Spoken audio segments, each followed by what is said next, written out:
A very clever murder. At a home yesterday remains in hospital under guard as detectives attempt to uncover any link between... Join the real party on Channel 10.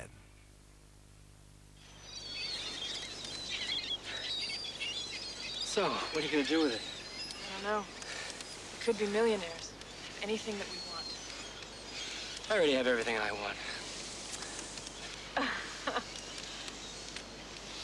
You know, I keep thinking, even if it is used to cure disease, the potential is still the same. Turn the formula around, you can kill 1 million people. Could I have their stereos? So, here goes. I don't mind being poor. I'm the scholarly type. And I'm doing new research on why some people's necks are so sensitive. And regained consciousness this morning. After several hours of questioning, a makeshift court was held at his bed and the man was charged. He was refused bail and will remain in a hospital isolation unit for at least another day. Detective... Do you really wish to destroy the life, the mind of any human being? Ronald Victor Lucas appeared in court today after being arrested outside a shopping centre in Cairns. He's wanted over the disappearance of Dimitrios Panakos last July. 3 days later, the victim was found buried at a beach in Victoria. US authorities have put a $500,000 price on the head of one of Australia's best-known con men. Miracle Tea man Peter Foster has fled the country without finishing his court-ordered community service for fraud. Yeah, good afternoon. Is Mr. Savory? Peter Foster, the con man who rode in luxury on the strength of taking others for a ride, finally tasted the tough life last year, arrested in Los Angeles on charges of false pretences, charges he did not defend. I plead no contest, Your Honour. Foster was jailed for the same scam that made him rich in Britain, advertising Chinese tea as having wondrous medicinal qualities when it was nothing but just plain tea. On top of a 3-month prison term, Foster was ordered to do time cleaning California's freeways. Local authorities held his passport, so the Californian Health Department, which prosecuted Foster, was confident he'd take the full punishment. We had figured that without the passport, he would not be free to travel anywhere. But instead of cleaning freeways, when Foster was released from jail last August, he went to the Australian consulate, tricked officials into believing he'd lost his passport and was given a new one, to the consternation of the Americans. Well, what surprised me was that we had been... Bad boy Sonny Bennett. A bad boy hits E Street. Night Watch is brought to you tonight by Bosch, makers of gas hot water systems like the Bosch Water Wizard 9. The staff say they were told nothing until after Foster left the US. He wasn't on an Australian alert, and nor were we advised anything by the US authorities. US officials believe telling our police at the consulate should have been enough to raise alarm bells. Now the Americans suspect Foster's running yet another scam, promising an end to ageing with ginseng capsules. The advertisement was traced to a North Hollywood address Foster had used for his front companies. Speaking from behind a security intercom, the occupants claim Foster had used the address without their permission. You wouldn't be able to tell us where Peter is? He's in Australia. Foster's been in Australia several months, seen here at a New Year's Eve party on the Gold Coast. But in all the time he's been home, no action has been taken against him for duping the consulate in Los Angeles. In the United States, Stephen Fennelly, Coast to Coast. Pretty good, isn't he? But $500,000, you'll probably turn that, you've wanted now, you'll probably turn that into some sort of profit. Wait and see. Yep. Well, seismologists in Melbourne are monitoring their equipment after a tremor shook the southeastern... Botany plant. Police decided to strike a deal with the protester rather than attempt an elevated arrest. Shock news in the tennis world today as Pat Cash is dropped from the Davis Cup team to play New Zealand in Brisbane next week. Cash will be replaced by Queenslander Mark Kratzmann, who last night won his second-round match in a lucrative tournament in America. Hawthorn big man Robert Dippier-Domenico meets a courageous 7-year-old who wants to be just like his hero and play league football. Now an appeal is underway to help young Nicholas achieve another aim. I would really like if I had arms and legs. Now a look at tomorrow's weather around the nation. A few showers, a top of 27, Orange mild 25, Sydney was... Front page article on Monday.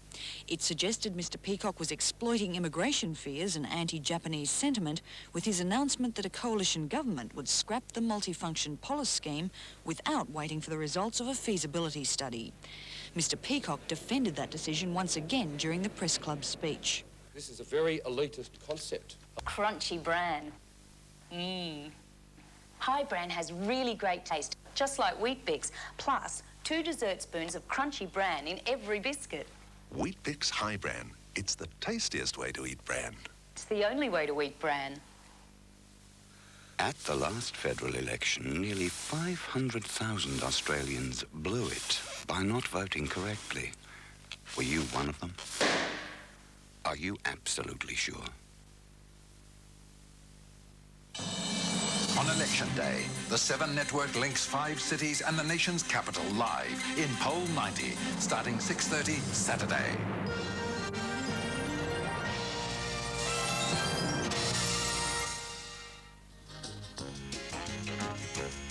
This program is brought to you by the Twin Cam Holden Nova.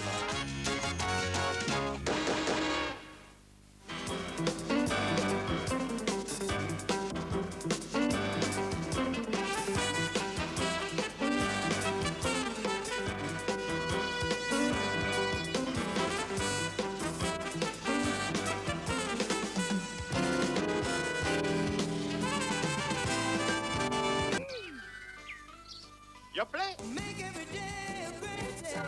Keep life complete. Sugar is a natural part. It's a natural part of life. Sugar is a natural part of life. You can get it, Striving.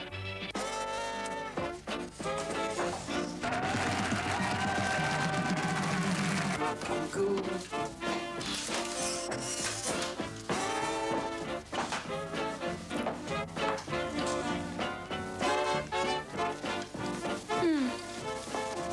Not bad.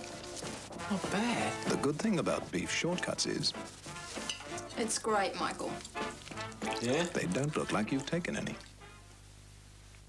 When you go to pick your car up, do you always feel afraid that the bloke is going to charge you, just like the light brigade? If a look inside the workshop confirms your darkest fears, that the guys under the bonnet are still wet behind the ears. Then you want to take your car where all the smartest drivers do. You ought to auto care too. If it seems they never listen, if it seems they just don't care, when you've got a problem, there's somebody out there. Waste another moment, leave them in your dust. Take your car to auto care, someone you can trust. Yes, you want to take your car where all the smartest drivers do. You ought to auto care too.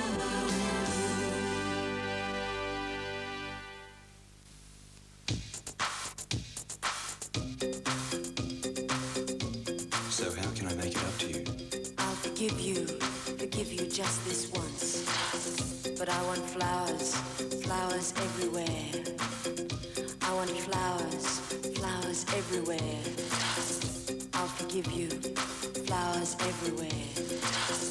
Just you, just me, just jeans. Top prizes. Love it. Hot competition. Doing it. Okay, let's do it. And heaps of fun. 25 big ones! Sale of the Century, 7 o'clock tomorrow on 9. New radar equipment being installed at 2 busy airports in Queensland is going to make the trip more comfortable for pilots and passengers concerned about the ageing electronics now in use. Since 1961, air traffic controllers at Coolangatta have guided aircraft in using binoculars. Hotel Golf, go and get her tower. When ready, descend to 5,000. Expect right circuit, runway 14. Report ready for further descent with DME distance. The old-fashioned system is also used at Cairns International Airport. Between them, they handle over 200,000 aircraft movements a year. But soon after June, a new $15 million control tower and radar unit installed by the Civil Aviation Authority will bring both facilities into the 20th century. Controllers have been pushing for the high-tech system since May 1988, when a disastrous mid-air collision at Coolangatta killed 4 people. Civil aviation staff say the project will make the operation of the airports more efficient. But as for increased safety... Why are you so reluctant to say that it's a safer method? Well, you're pursuing very fine margins of safety. I mean, it is already exceptionally safe, and our motivation is not safety related. The motivation is to do with efficient handling of traffic. There are dozens of reports of near misses at Cairns and Coolangatta airports each year, and while the CAA says there'll be no significant increase in the safety factor, air traffic controllers say the improvements are extremely welcome. It's a bit like, I suppose, being in a dark room, sort of imagining where all the aeroplanes are, and then all of a sudden the light goes on and you can see them all. Cairns and Coolangatta are the first airports to get the radars. A further 17 will be installed along the eastern seaboard in the coming years. Chris Reason, Coast to Coast. Well, those who followed the life of George Freeman, the Sydney racing identity, who died of a heart attack this morning, are now speculating on the mourners who'll attend his funeral. Once described as a leading criminal figure, although he had no major conviction against his name, he had some friends in interesting places. While George Freeman earned his money backing horses, he won his fame rubbing shoulders with some of Sydney's more notorious characters. It seemed he spent more time defending his reputation in court than he did at the track. He used to be able to take these things on the chin and they're getting harder each time. If he was as innocent as he repeatedly maintained, then George Freeman was one of the most unjustly maligned men in Sydney. What I'm doing wrong, I don't know. But I want someone to come along and tell me what I'm doing wrong so I can stop it. He couldn't stop being named in nearly every Royal Commission since the early 70s. He was described by Royal Commissioner Sir Lawrence Street as having an unsavoury, perhaps sinister reputation. I told you what I asked Mr. Justice Street, if you talk to the goodies, that they're in trouble, you talk to the baddies, we're all in trouble. For a man who was so often linked with the underworld's shadowy figures, death was surprisingly peaceful. George Freeman's colourful career ended here at Sutherland Hospital early this morning, not with a gunman's bullet, instead apparent heart failure brought on by an asthma attack. Of all the allegations against Freeman, perhaps the most serious but unsubstantiated came from Kathleen Flannery. She claimed Freeman had a hand in killing her husband Chris, the infamous hitman. I hate her. I've always hated her. And it seems someone hated him. In 1979, he was lucky to survive being shot through the neck by a mystery assassin.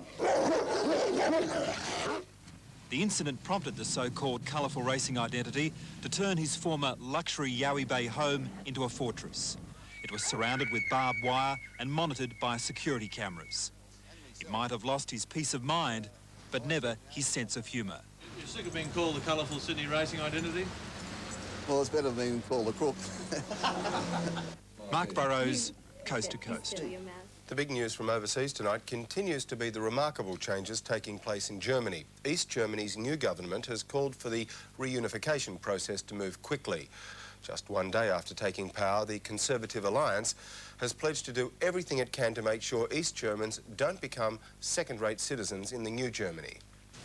This is Berlin, west of the wall. The stylish shops, the smart cars, the lifestyle they apparently yearn for and yesterday voted for here, barely a few kilometres away in a very different part of Berlin, the east side. The Espy family expect a better future for their children, and although the party of their choice didn't win, they're overjoyed the election was free and honest. I see no sense in going to West Germany. We may not have everything we could imagine, but at least we will get everything. We hope so, anyway. Also in Berlin today, the Sauer family. They've travelled 600 kilometres from their home in Munich to see the wall before it's gone altogether. Hans Sauer is a scientist, and he feels like many West Germans. He's worried that unification will come at a price.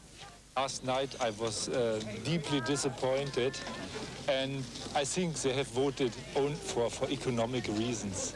Little Christian Espy drank his first Coke today, as of this week, now on sale here. In fact, day by day, the East is being westernised. From this week, this East Berlin clothing store now sells only West German ice cream. Even at double the price of the local product, they sell out every day. Fresh fruit for sale, West German cash only. And the Hare Krishnas have arrived in East Berlin City Square, playing to a whole new and still appreciative audience. Berlin was once the German capital, and now it will be again. The Reichstag building here, burnt out in the Second World War, once more will become the German Parliament. Robert Penfold, Coast to Coast, Berlin. Ah, the virtues of capitalism. Coca-Cola and Hare Krishnas. An enormous amount of work has been done over the years to make aeroplanes as safe as possible. But one group has been neglected. Now, children are being encouraged to fly in car safety restraints so that they have some degree of protection should, of course, the unfortunate happen. Last July, a DC-10 out of control with a crippled engine crashed catastrophically at Sioux City, killing 112 passengers. Ever since, campaigners have been calling for safety seats for young children. This baby miraculously survived the crash, but 2 others died. We had one mother that was in the front row.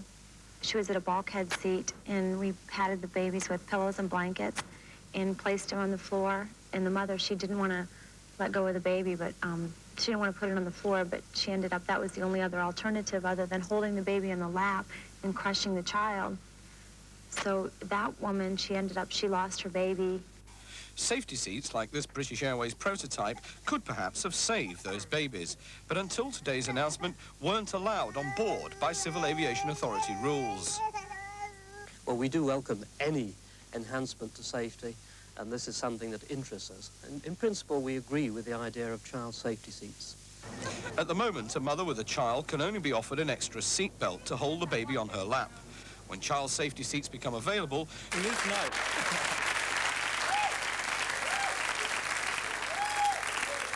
the 4th top excuse given by Christopher Skase for having the flu in London and not going to court. When they repossessed my yacht, I had to swim back to shore. Well done, guys. Number 3. I didn't want to pass on this wog to Davo, the receiver, because by the end of the week, half the businessmen in Australia would have it. Comment. Number 2, I was sunbaking at Mirage, Dartmoor. And the top reason given by Christopher Skase for having the flu in London and not going to court, I must have caught it when I kissed Alan Bond, but I didn't know you could get it from there.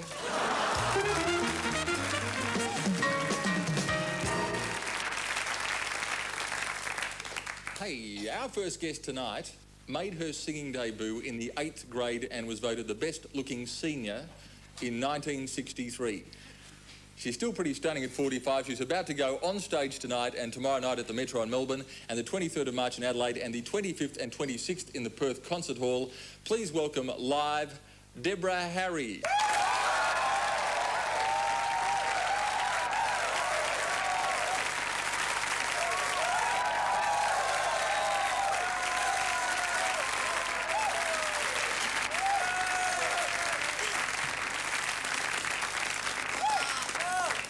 Hi, Deborah, how are you?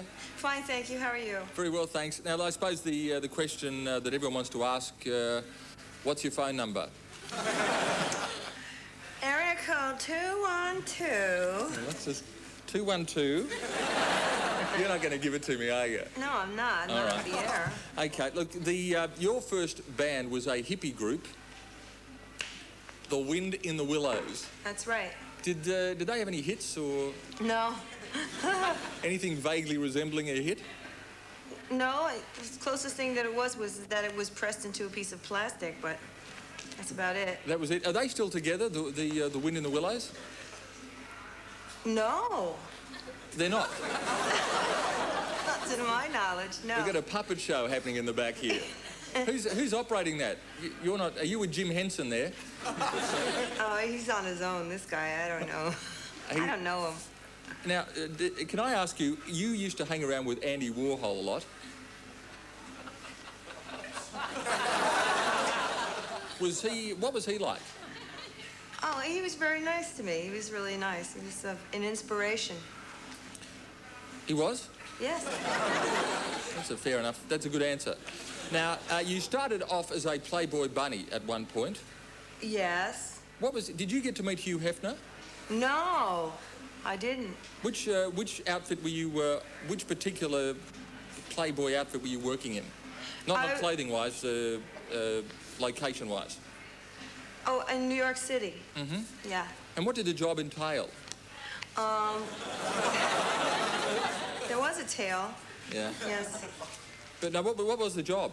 I'm sort of vaguely interested in that. Well, I don't want to depress you, but or bring you down about this whole deal, but basically I was a fancy cocktail waitress. That's all you did? Yeah. I've wasted 12 years of subscription for that. God damn it. Hey, listen, you know, I didn't make up the whole deal. You went for it. You fell for it. I know. You're not going to... Will you try the phone number again? Well, I don't know, you know, maybe we should meet up later or something. Hey, can I just say, you look very... Do you have any... You look terrific. Have you got any tips for beauty tips or... I'm not telling. Do you have a... But do you have a health... And you have got my... Never mind. No, I just say, you know, think the right thoughts, you know? Be positive. Yeah. All that sort of stuff, yeah. Madonna names you as one of... Get that guy out of there. Madonna names you as one of her influences. What do you think of Madonna? Well, she's kind of incredible, isn't she? What do you really think of Madonna? Come on. That's what I really Is that what you really think? What? Do you like her music? Yeah, some of it, yeah, I do. Which ones? I think I really like Holiday, and I really like that song that she did for that movie that Sean Penn and Christopher Walken were in, and... Okay, I think we get the picture there. Now, you've starred in Hairspray, Union City, Videochrome. You get nothing. Videochrome. Videodrome. Yeah, correct. Is there anything, any characters or stuff you want to do, actually, Deborah? Any film work you want to do? Well, I'd like to do more of it, but I don't really have anything scoped out. I think that I'm pretty open for a suggestion.